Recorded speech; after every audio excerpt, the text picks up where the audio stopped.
आज मेरो सानीलाई blood test गर्न लिएर गएको। हेलो एभ्रिवान, आज मैले मेरो सानीलाई ब्लड टेस्ट गर्न लगेको एउटा सानो भ्लग तयार गरेको छु। सबैले मन पराइदिनु होला। यो मेरो फर्स्ट भ्लग हो। नानीलाई दुध खुवाइवरी अनि हामी घरबाट निस्क्यौँ। हामी चाहिँ नानीलाई ब्लड टेस्ट गर्नको लागि गोराइ जाँदैछौँ।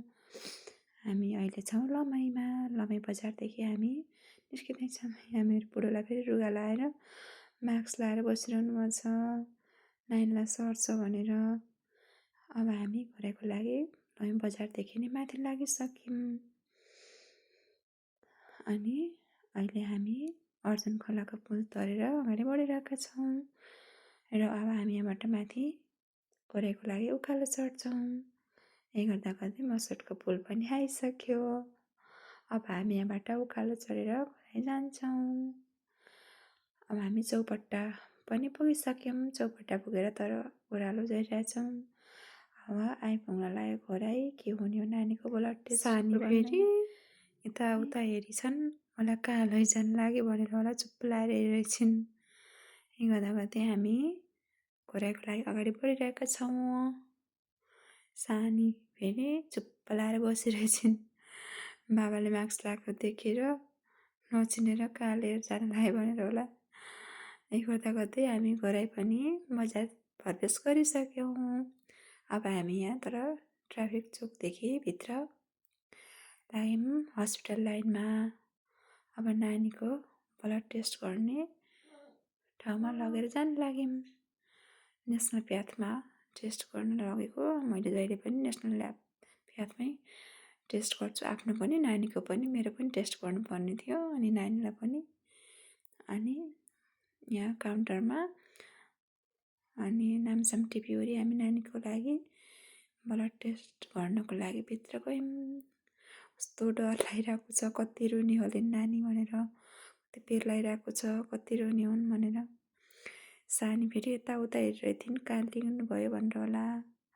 बिचरा सानी कति रोइन है। मलाई कस्तो लाग्यो त्यो गर्दा। आफूलाई कस्तो गाह्रो भएको। के गर्नु, नचाहँदै पनि बच्चालाई यस्तो गर्दा चाहिँ कस्तो गाह्रो हुने के। फेरि बच्चाको फेरि त्यो ब्लड तान्न पनि एउटा थप्ला गरी तान्नुपर्ने कति गाह्रो। कति रोइन सानी। अझ भेट्दा पनि भेट्दैन नसा भनेर कति ठाउँ हेर्दै अनि बल्ल भेट्यो अनि एउटा थप्ला गर्दै अनि बल्ल सानी रोइ। कति रोइन कस्तो भयो थियो देख्दा पनि। त्यति गरेर ब्लड बल्ल झिकिवरी भ्याउनु भयो भाइले पनि। अनि हामी सानीलाई फकाउँदैछु म फेरि यताउता घुमेर। सानीलाई फकाइवरी यहाँ चाहिँ 2 घन्टापछि आउँछ भन्नुभयो। अनि त्यसपछि हामी चाहिँ सानीलाई दुध खुवाउनको लागि भिग्रेड रिसोर्टतिर एकछिन बस्ने पनि खाजासाजा पनि खाने, सानीलाई पनि दुध खुवाउने भनेर हामी भिग्रेड रिसोर्टमा गयौँ। अनि त्यहाँ फेरि रिसोर्ट तल रहेनछ अनि माथि रहेछ। अनि हामी माथि गयौँ। अनि कोठामा एकछिन रेस्ट पनि हुन्छ। सानी पनि भोकाइछिन्, सानीलाई पनि खुवाउने अनि हामी पनि खाजासाजा खाने भनेर गयौँ। सानीले कस्तो हेरिरहेछन्। बाबालाई चिनी छैन, मास्क लगाउनु भएको छ, कहाँले भनेर होला कस्तो हेरिरहेछन् सानीले। नहाँसेछिन् नगरेछिन् कस्तो गरेछिन् कि।